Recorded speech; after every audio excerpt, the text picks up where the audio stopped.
Sri Sai Satcharitra, The Wonderful Life and Teachings of Sri Sai Baba.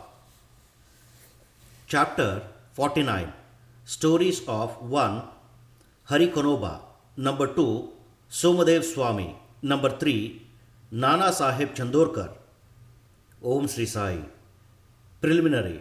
When even the Vedas and the Puranas cannot sufficiently praise, that is, describe Brahma or Sadguru, then how can we, ignorant, describe our Sadguru, Sri Sai Baba? We think that it is better for us to keep quiet in this matter. In reality, the observance of the vow of silence is the best way of praising the Sadguru. But the divine qualities of Sai Baba make us forget our vow of silence and inspire us to open our mouth. Tasteful dishes lose their taste if there is no company of friends and relatives to partake the dishes with us. But when they join us, the dishes acquire additional flavor. The same is the case with Sai Leelamrit, the nectar in the form of Sai's Leela. This nectar we cannot partake alone. Friends and brothers have to join us. The more, the better. It is Sai Baba himself who inspires these stories and gets them written as he desires. Our duty is to surrender completely to him and meditate on him. Practicing penance is better than pilgrimage, vow, sacrifice, and charity. Worshipping Hari, that is Lord, is better than penance, and meditation on the Sadguru is the best of all.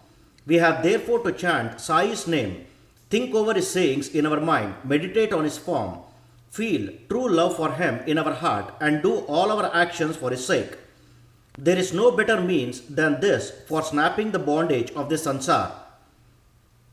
If we cannot do our duty on our part as stated above, Sai is bound to help and liberate us. Now we revert to the stories of this chapter. Om Shri Sai. Hari Kanoba. A gentleman of Mumbai named Hari Kanoba heard from his friends and relatives many Leelas of Baba. He did not believe in them, and he had a doubting mind. He wanted to see Baba himself. So he came to Shirdi with some Mumbai friends. He wore a lace-bordered turban on his head and a new pair of sandals on his feet.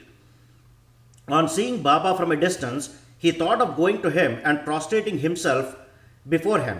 He did not know what to do about his new sandals. After going to some corner in the open courtyard, he placed them there and went in the masjid and had Baba's darshan. He made a reverential bow to Baba, took Udi and Prasada from Baba and returned. When he reached the corner, he found to his utter dismay that his sandals had disappeared. He searched for them in vain and returned to his lodging very much dejected. He bathed, offered worship and Nevidya and sat down for meals, but all this while he was thinking about nothing but his sandals. After finishing his meals, he came out to wash his hands, when he saw a Maratha boy coming towards him. He had held in his hand a stick, at the end of which was hanging a pair of new sandals.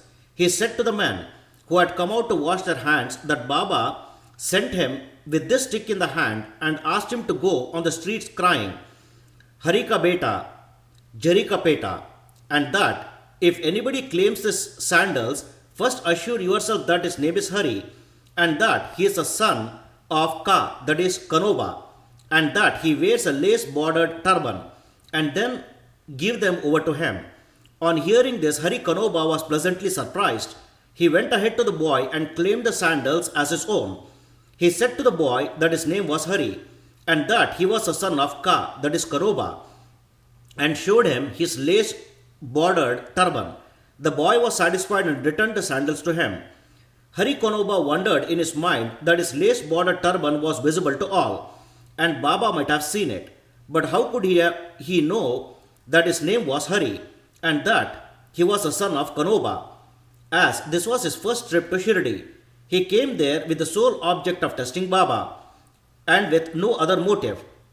He came to know by this incident that Baba was a great Satpurusha. He got what he wanted and returned home well pleased. Om Shri Sai.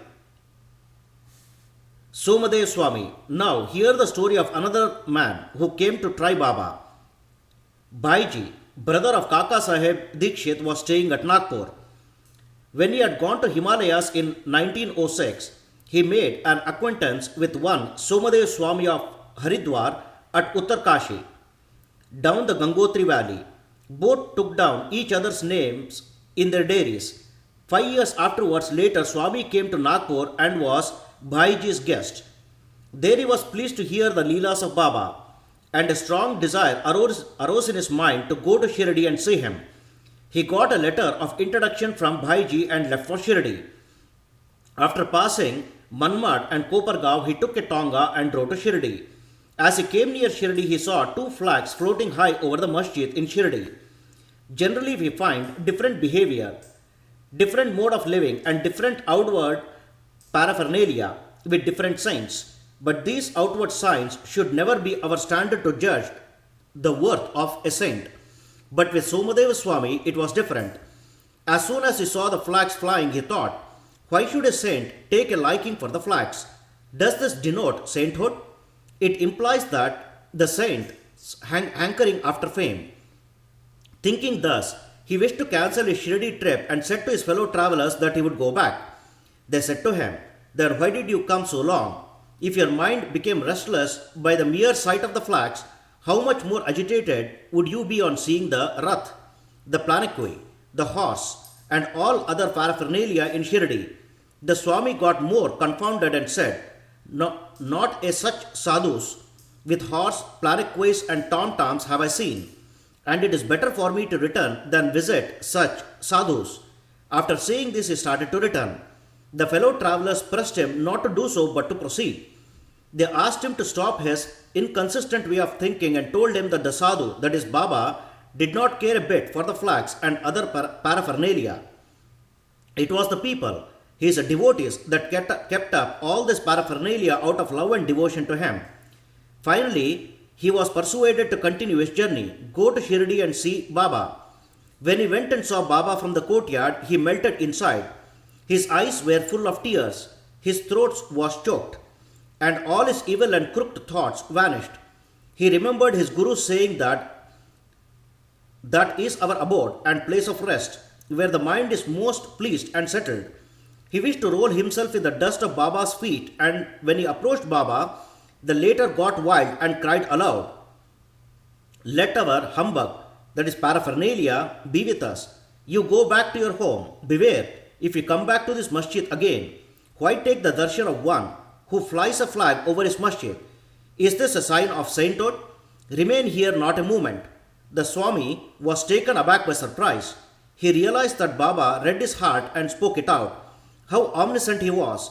He knew that he was least intelligent and that Baba was noble and pure.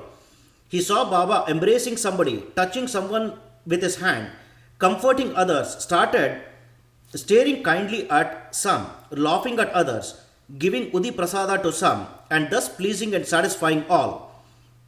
Why should he alone be dealt so harshly? After thinking seriously, he came to realize that Baba's conduct responded exactly to his inner thoughts, and that he should take a lesson from this and improve, and that Baba's wrath was a blessing in disguise. It is needless to say that later on his faith in Baba was confirmed, and he became a staunch devotee of Baba. Om Shri Sai. Nana Saheb Chandorkar. Hemat Pant continues this chapter with the story of Nana Saheb Chandorkar. When Nana Saheb was once sitting in the masjid with Mahalspati and others, a Mohammedan gentleman from Bijapur came with his family to Sri Baba. On seeing veiled ladies with him, Nana Saheb wanted to go away, but Baba prevented him from doing so. The ladies came and took the darshan of Baba. When one of the ladies removed her veil in saluting Baba's feet, Nana Saheb, who had a glimpse of her face, was so much smitten with her beauty that he wished to see her face again. By knowing Nana's restlessness of mind, Baba spoke to him after the lady had left the place. Nana, why are you getting agitated in vain? Let the senses do their allotted work or duty. We should not meddle with their work. God has created this beautiful world, and it is our duty to appreciate its beauty. The mind will get steady and calm slowly.